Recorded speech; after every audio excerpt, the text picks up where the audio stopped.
आज हम देख रहे हैं कि आज का जो एक्सीडेंट है वो है गेल का शेयर। आपको 5% ये नीचे दिखाई देगा। वायदा का सबसे ज्यादा गिरने वाला शेयर है। और एक खबर आई थी कि जो पेट्रोलियम और नेचुरल गैस का जो रेगुलेटर है पीएनजीआरबी ने पाइपलाइन टैरिफ बढ़ाया तो है 58.6 से बढ़ा के 65.69 पर MMBTU कर दिया है।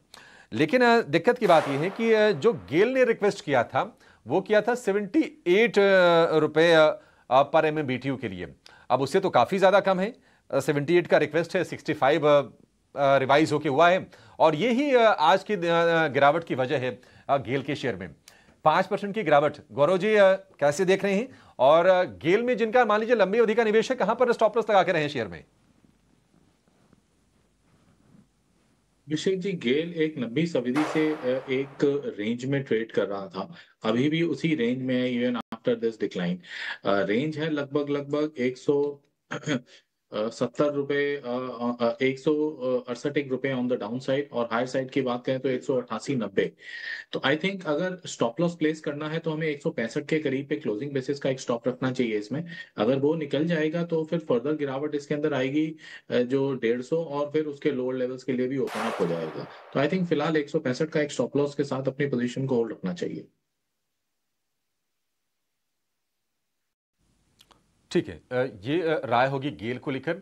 आज हम वरुण बेवरेजेस में देख रहे हैं कि फिर से तेजी बन रही है और अब ऐसा लग रहा है कि क्या शेयर ये संभल जाएगा, क्योंकि बहुत लंबा हमने कंसोलिडेशन देखा। लगभग लगभग 1.5 साल से कोई पैसे बना के कभी दिए नहीं वरुण बेवरेजेस के शेयर ने।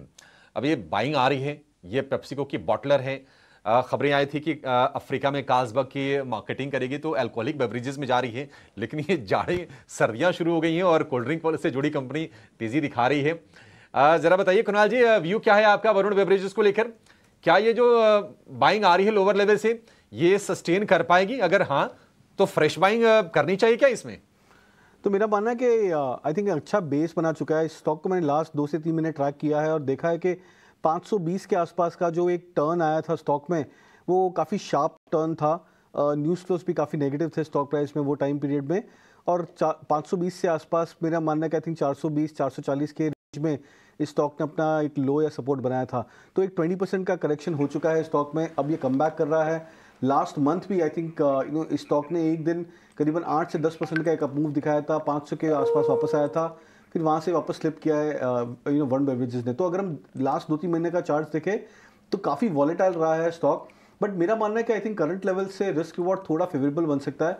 बिकॉज अगर हम यहाँ पे नियर टर्म टारगेट्स भी एक्सपेक्ट करें स्टॉक में, तो ऐसा लग रहा है कि करीबन 500-506 का एक नियर टर्म टारगेट बन सकता है, और हायर साइड में 520-525 का भी टारगेट बन सकता है स्टॉक पे। तो मेरा मानना है कि थोड़ा सा शॉर्ट टर्म से ज़्यादा अवधि का अगर कोई ट्रेड लेना चाहे तो आई थिंक वरुण बेवरेज पे बेट ले सकते हैं। 460 का स्टॉप लॉस रख के 506 का एक इनिशियल टारगेट रख सकते हैं, और अगर वो क्रॉस होने के बाद में मेरे अनुमान से हायर साइड पे 520-525 का सेकंड टारगेट रख सकते हैं।